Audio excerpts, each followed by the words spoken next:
दोस्तों ऐसे ही बैठे बैठे अचानक मेरे जहन में एक सवाल आया कि दुनिया में इस वक्त तकरीबन 8 बिलियन लोग हैं, जिनमें से 1.4 बिलियन चाइना में मौजूद हैं। यानी तकरीबन दुनिया की 17% आबादी सिर्फ चाइना में मौजूद है। तो क्या इतने बड़े मुल्क में मुसलमान भी मौजूद हैं? अगर मुसलमान हैं तो कितने हैं? चाइना का सबसे पहला मुसलमान कौन था?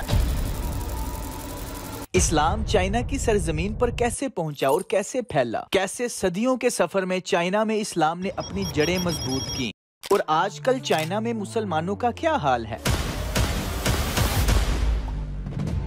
दोस्तों इस्लाम मशरिक से मगरिब तक फैला, लेकिन चीन का सफर थोड़ा मुनफरिद है। चले आए इस वीडियो में शुरू से शुरू करते हैं। दोस्तों चीन में इस्लाम की कहानी रहमतल्लिल आलमीन के जमाने से ही शुरू हो गई थी और आज तक जारी और सारी है। जब हुजूर पाक ने अपना पैगाम मुकम्मल कर दिया और खुतबा हुज्जतुल विदा में सहाबाई कराम से फरमाया, क्या मैंने तुम तक दिन पहुंचा दिया? तो सबने शहादत दी, बिल्कुल पहुंचा दिया। फिर वो पैगाम जो एक शख्स सरवरे कायनात रहमतल्लिल आलमीन से शुरू हुआ था, वो पैगाम सहाबाई कराम ने अपनी जिम्मेदारी बना ली और फैल गई दुनिया में। हजरत उस्मान के दौर में 644 से 656 ईस्वी में हजरत साद बिन अबी वकास को चीन में इस्लाम का पैगाम पहुंचाने के लिए मुंतखब किया गया। हजरत साद बिन अबी वकास अशरा मुबशरा वाले सहाबियों में शामिल हैं, यानी वो सहाबी जिन्हें दुनिया में ही जन्नत की बिशारत दी गई। सिर्फ यही नहीं, हजरत साद बिन अबी वकास हुजूर पाक के मामू भी थे। सन 651 में हजरत साद बिन अबी वकास ने इस्लामी सफारती वफद की क़यादत की और चीन के तांग बादशाह जोंग से मुलाकात की। हिस्टोरियन के मुताबिक ये मुलाकात चोंग ऑन, जो कि आजकल का मौजूदा सियान का इलाका है, वहां पे हुई थी। उस मुलाकात की अलामत समझ लें, शनाख्त समझ लें, सबूत समझ लें, वो एक मस्जिद है जो चीन में अभी भी मौजूद है, हवा शिंग मस्जिद, जिसे हजरत साद बिन अबी वकास के दौरे के बाद तामीर किया गया, जिसका मतलब है यादगारे पैगामे मस्जिद। ये मस्जिद आज भी मौजूद है और साबित करती है कि इस्लाम 7वीं सदी में चीन पहुंच चुका था। रिवायात के मुताबिक बादशाह ने इस्लाम की तालीमात से मुतासिर होकर मुसलमानों को चीन में इबादत की इजाजत दे दी। उस वक्त चाइना में इतनी कोई रेजिस्टेंस नहीं थी किसी दूसरे मजहब के खिलाफ। उसके बाद तांग सल्तनत 618 से लेकर 907 तक चीन का सुनहरी दौर कहलाता है। तांग सल्तनत के इस सुनहरी दौर में गैर मुल्की ताजरों को, सफीरों को और सूफिया वगैरह को चीन में खुशामदीद कहा जाता था। इस दौर में अरब के, ईरान के और वस्ती एशिया के ताजिर समुद्री रास्तों से चीन के मुख्तलिफ इलाके ग्वांगसो, चुआनसो और यांगसो पहुंचे। यही वो ताजिर थे दोस्तों जिन्होंने सिर्फ तिजारत नहीं की बल्कि इस्लामी इखलाकियात, सच्चाई और अदल का पैगाम भी दिया। चीन के लोग इन मुसलमान ताजिरों के किरदार से मुतासिर होकर मुसलमान होने लगे। चाइनीज रिकॉर्ड्स के मुताबिक मुसलमानों को दाइशिये कहा जाता है, जिसका मतलब है अरब मुसलमान। तांग सल्तनत के इसी दौर में पहली बार चाइनीज मुसलमान कम्युनिटीज की बुनियाद पड़ी। पहली बार अरबी सिखाई गई, कुरान और फिकी किताबें चीन में आईं। उसके बाद दौर शुरू होता है सोंग सल्तनत का, तकरीबन 300 साल का, 960 से लेके 1279 तक। इस दौर में चीन में इस्लाम को मजीद तरक्की, मजीद फरोग मिला। मुसलमान ताजिरों को मराआत, प्रिविलेजेस दी गईं। इस्लामी मोहल्ले कायम किए गए जहां पे मुसलमान अपनी तहजीब के साथ रहते थे। मदरसे कायम किए गए जहां पे अरबी की और चीनी जुबान में इस्लाम की तालीम दी जाती थी। उसका फायदा ये हुआ कि चीनी मुसलमान उलमा पैदा हुए जिन्होंने इस्लाम को मकामी जुबान में, मकामी रंग में पेश किया। चीनी मुसलमान वैसे तो जुबान और लिबास अपना अपनाते थे, लेकिन इस्लामी अकायद और इबादत पर सख्ती से कायम रहते थे। समझ लें सोंग सल्तनत का तकरीबन 300 साला दौर चीन की इस्लामी मकामी शनाख्त का आगाज था। उसके बाद आती है मंगोल दौर में युआन सल्तनत, जो कि तकरीबन 1271 से लेके 1368 के आगे पीछे है। जैसा कि आपको पता है कि मंगोलों की एक अलग हिस्ट्री है, वो जालिम तरीन थे।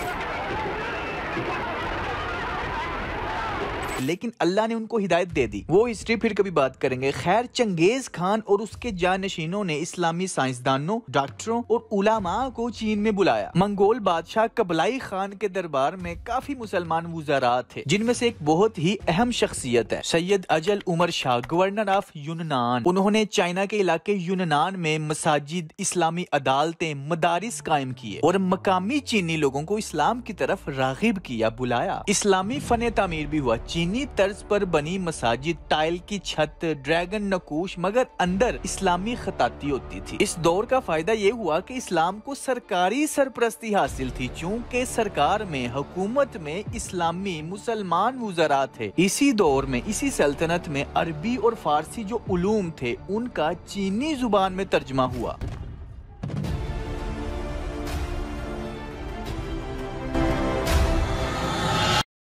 इसके बाद आती है मंग सल्तनत, जो कि तकरीबन 300 साल की थी, 1368 से लेके 1644 तक। इस सल्तनत में, इस दौर में मुसलमानों को समाजी मुआशरती तरक्की के मौके मिले। इस दौर में एक बहुत ही अहम शख्सियत ज़ैंग ही, जो कि एक मुसलमान भी थे, एडमिरल भी थे और दरबारी भी थे। इन्होंने तकरीबन 7 समुद्री मुहिम्मात की कैंपेन चलाई, जिनमें इंडोनेशिया, इंडिया, अरब दुनिया और अफ्रीका भी शामिल थे। इनके जहाजों पर नमाज के इंतजामात, मसाजिद और इस्लामी परचम हुआ करते थे। दोस्तों, ये शख्सियत ज़ैंग ही चाइनीज तारीख के वाहिद मुसलमान नेवी कमांडर थे। आज भी कई चाइनीज मसाजिद में इनकी यादगारें मौजूद हैं।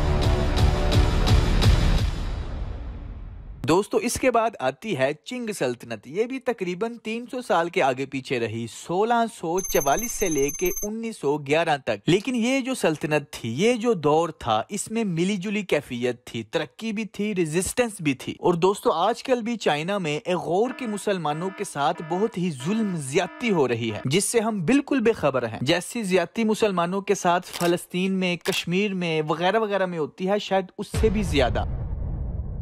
ये उइगुर के मुसलमानों की जद्दोजहद, हिस्ट्री और मौजूदा क्या हालात हैं, हम अगली वीडियो में पेश करेंगे। खैर, इस चिंग सल्तनत के दौर में, जो कि तकरीबन 1644 से लेके 1911 तक थी, मुसलमानों को रोका गया, खत्म किया गया। उनकी ताकतें, उनकी रियासतें, उनके इलाके खत्म किए गए। चाइना में मौजूद उइगुर मुस्लिम्स, जो कि संक्यांग, तुर्किस्तान शर्की में रहते थे, उन पर सख्तियां की गयी, तशद्दुद किया गया। चिंग बादशाहों ने उनकी रियासतों को, फौजी ताकतों को खत्म किया। कई मुसलमान शहीद किए गए, मदारिस, मसाजिद शहीद की गईं। लेकिन इस्लाम की एक बात है, एक हुस्न है, एक सच्चाई है कि इस्लाम एक बार जहाँ पे पहुँच जाता है, उसे वहाँ से मिटाना नामुमकिन है।